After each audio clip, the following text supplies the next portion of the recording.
ഒരു 5-6 വർഷം കൊണ്ട് ഒരു പെണ്ണ് കെട്ടണം എന്ന് പറഞ്ഞ അലയുവാണ്. ഒന്നും നടന്നില്ല. അവസാനമാണ് ഗത്യന്തരമില്ലാതെ പോലീസ് സ്റ്റേഷനിൽ പരാതി കൊടുത്തില്ലേ?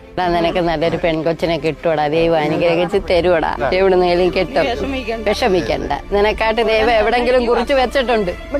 അവൻ എങ്ങനെങ്കിലും ആ പെൺകൊച്ചിനെ അന്വേഷിച്ച് കൊടുക്കും, നിശ്ചയം, ഉറപ്പാ, എനിക്ക് യാതൊരു സംശയമില്ല.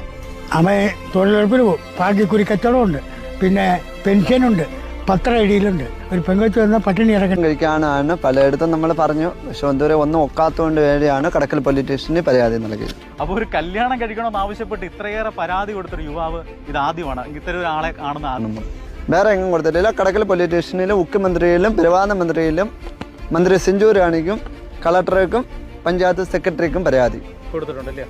ബ്രോക്കർമാരെ ഒത്തിരി പൈസയിൽ പോയിട്ടുണ്ട്. 1 ലക്ഷം രൂപ പോയത്. അവൻ നല്ലൊരു പയ്യനാ, അവൻ ജോലിക്കൊക്കെ പോകുന്നുണ്ട്, ഞങ്ങളോട് എന്നും തൊഴിലുറപ്പിന് വരുന്നുണ്ട്, പത്രം വയ്ക്കാൻ പോകുന്നുണ്ട്,